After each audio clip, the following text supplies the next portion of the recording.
What's up, Thrashers, and welcome back to 5 Questions with Levi, The Return, episode number 6, as we are still going strong with this return of an old series of mine, and we got some pretty deep questions to get to for this time around, a lot deeper than what we had for last week being the shortest episode of the series by far. This one could be up there among the longest, because there were some good questions this time around, so without further ado, let's get to it! Question number 1 comes from a longtime viewer of the channel, Mr. Death Metal, and it's been a while since we've chatted in the past. Anyways, he asks, most anticipated metal album release of 2021. Well, I mean, already we've had quite a few great albums, and some of those I've reviewed on the channel already, Accept, Asphyx, Soen, Tribulation. We've had some really good albums so far, and there's still plenty I need to check out, like The Crown, Epica, Steven Wilson, among so many others. And we've got quite a bit coming out in April. We got Cannibal Corpse, which is one of those big releases. Evil, which I've already pre-ordered that album. Gojira releasing their first studio album in 5 years. So those are the ones we know about. As far as, like, most anticipated rumored album, I mean, there's quite a few albums that could come out this year that I would certainly hope would come out this year, like Megadeth, Anthrax, Exodus. There's rumors of a first Violence album in almost 30 years, which that would be really cool. Maybe a new Dark Angel album, because I know that they've been working on a new album for a while. Maybe Demolition Hammer, if they're actually going in the studio right now. Trying to think of any others off the top of my head. There's the possibility of Judas Priest, possibility of Iron Maiden. Ghost is possibly going to have a new album this year. Mastodon, Avenged Sevenfold could be releasing something this year. Metallica's working on a new album. But the one album that I'm the most anticipated for that should have come out on my birthday in 2020, Torn Arteries by Carcass. After all, we had the Despicable EP of songs that barely missed the cut of Torn Arteries, and that EP was one of the best EPs I have ever heard. It was brilliant, and if those were songs that were not good enough, quote-unquote, to be on Torn Arteries, that should tell you that Torn Arteries is looking to be arguably the best Carcass album of all time. And Surgical Steel was an amazing album, so it's going to be a tough task to try and outdo what they started on Surgical Steel, but I'm very confident that they can do it. So if I had to pick one definite anticipated album, oh yeah, Behemoth possibly a new album this year, maybe new Triptychon finally, but the one album that I'm looking forward to the most that I hope finally sees the light of day this year is Torn Arteries by Carcass. Question number 2 comes from Dimebag Daryl again. He asks, which band was better, Hell Yeah or Damageplan, and do you think Damageplan could have been better if the incident didn't happen? Well, first off, between Hell Yeah and Damageplan, I have to go with Hell Yeah by default because, I'll be honest, the Damageplan album I was not that much of a fan of, personally, where Dime and Vinny tried to go, quote, new metal, and it just didn't really quite work out for me. Not that it was a bad album by any means, but it just wasn't for me, per se. Whereas Hell Yeah, they got some really good jams. So by a wide margin, plus a bigger discography for obvious reasons, I have to say Hell Yeah. But do I think Damageplan could have been better if the incident didn't happen? Absolutely. I feel like by the time to their second record, they probably would have switched things back to what they were doing in Pantera, the more groove thrash stuff. I mean, hell, Vinnie Paul, before he passed away, described in a Loudwire interview that there was a lot of stuff they had recorded for a second album, and that what he was hoping to do before he passed was get back and finish those songs and get different vocalists. This was around the time when Chris Cornell was still around. He wanted to get Cornell, Corey Taylor on a track, a bunch of people, to do guest vocals on the second Damage Plan album, and unfortunately, those plans didn't come to fruition because of not only Dime being gone, but Vinny eventually passing away. So, sad situations, of course, but could Damage Plan have been better had Dime not been murdered? Absolutely. As far as who was better between Hell Yeah and Damage Plan, I'd have to say Hell Yeah. Because. Question number 3 comes from Skate with No Mercy, who asks, why do I hate Detroit? So you must have watched the episode last week and heard me talk about Detroit. Well, I've only been to Detroit once in my life, and I was like 10, 11 years old. It was just so happened that I was with my mom and a couple of my cousins. We were going to visit another cousin of mine who was living in Michigan at the time. And we went through Detroit. Did not like it. After all, Detroit is often considered the murder capital of the United States. And the vibe of the city definitely gave me that feeling. You know, and my dad's gone through Detroit many times, and sometimes he felt lucky to get out of there alive. You know? I mean, it might be stereotyped, but I just never cared for Detroit. Especially considering the Detroit Lions originally were the Portsmouth Spartans in my near town of Portsmouth, Ohio, where there's still part of the stadium left if you look in the town, but yeah, they were a football team for like 4 years, and then they moved their operations to Detroit, and that's where the Detroit Lions came to be. Little football history lesson for you guys. Question number 4 comes from Space Metal Ferrari 248, who asks a very extensive question. If I were in charge of a Gran Turismo soundtrack, what songs would I add? Well, in preparation for this, I made a list of songs that either have to do with driving, racing, crashing, or have that tempo to fit along with the song. So, I have a long list of songs, so be ready to hear what I got. So going from the top of the list to the bottom.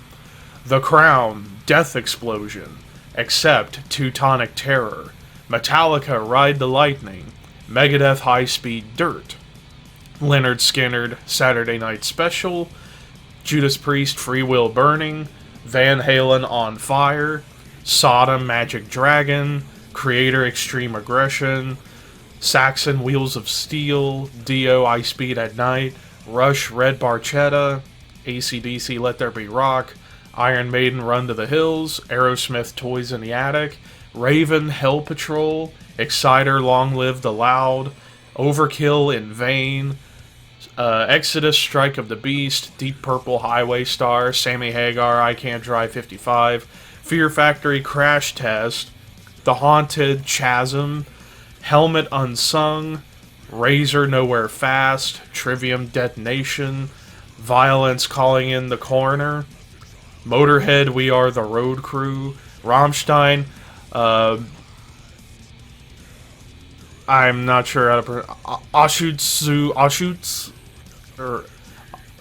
I'm if Hannah Klein, the Horseman podcast host, sees this, she's wanting to kill me, I bet you.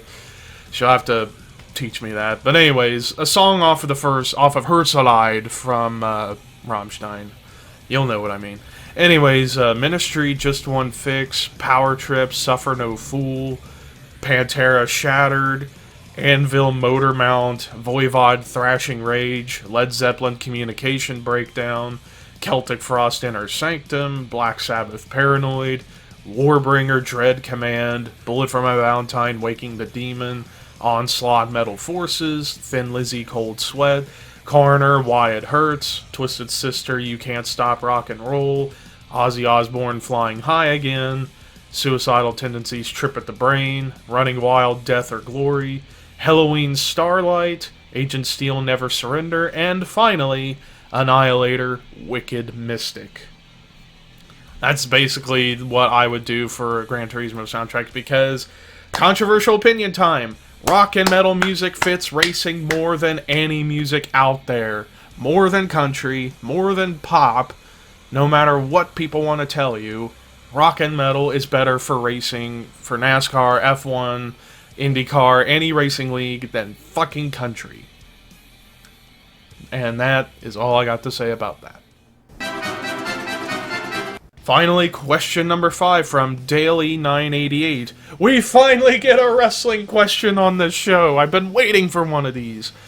And he asks, which rivalry was more important to Edge's career, Matt Hardy or John Cena?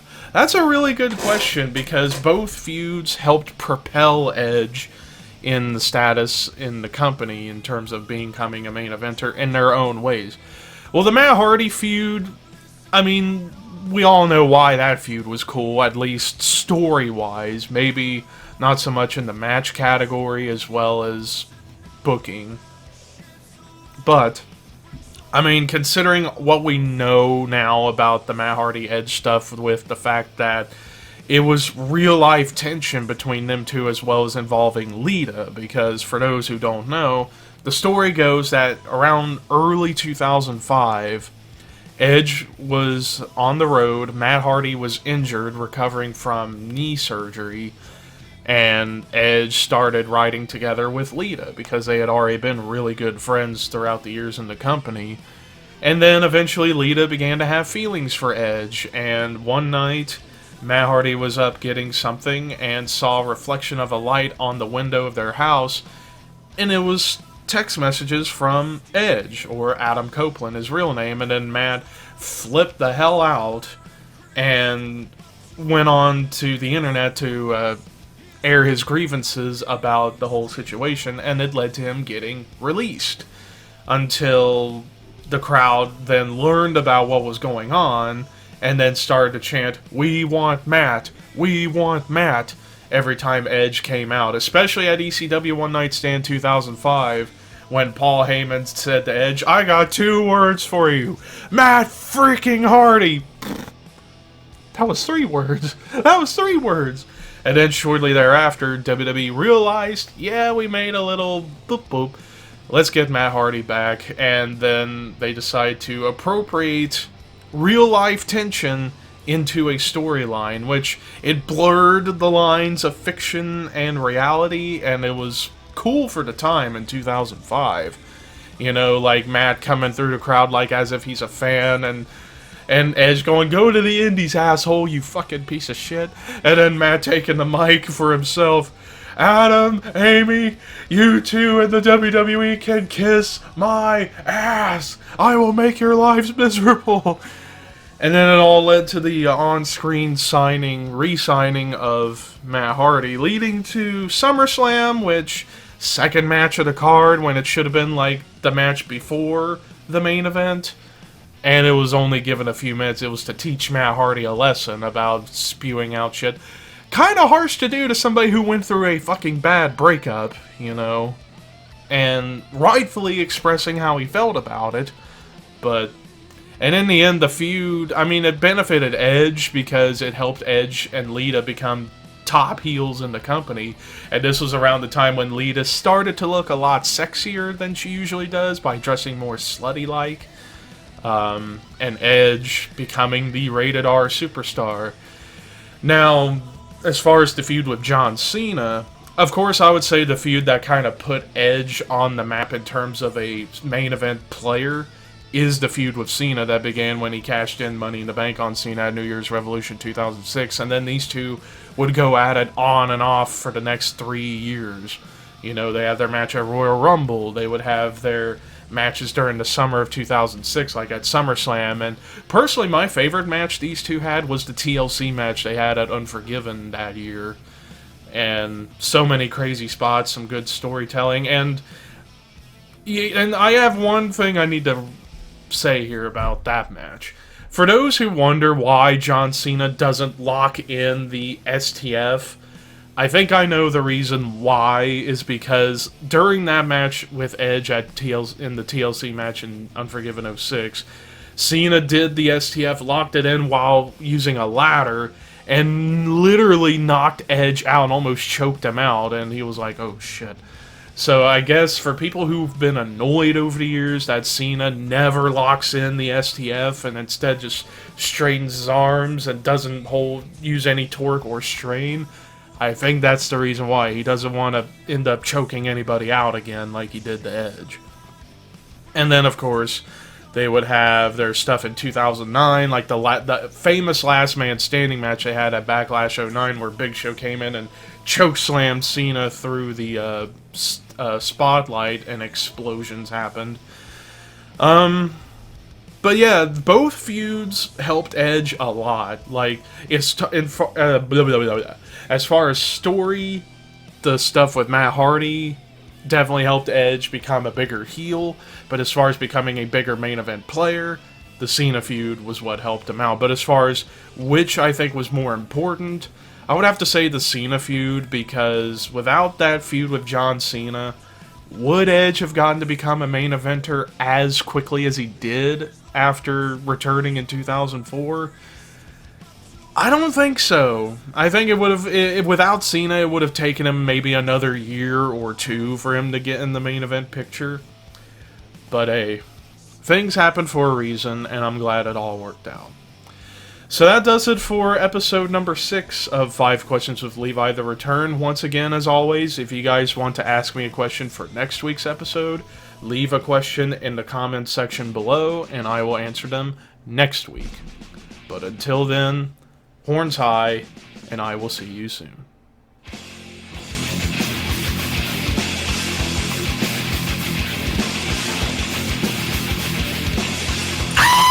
Oh no! Oh my god!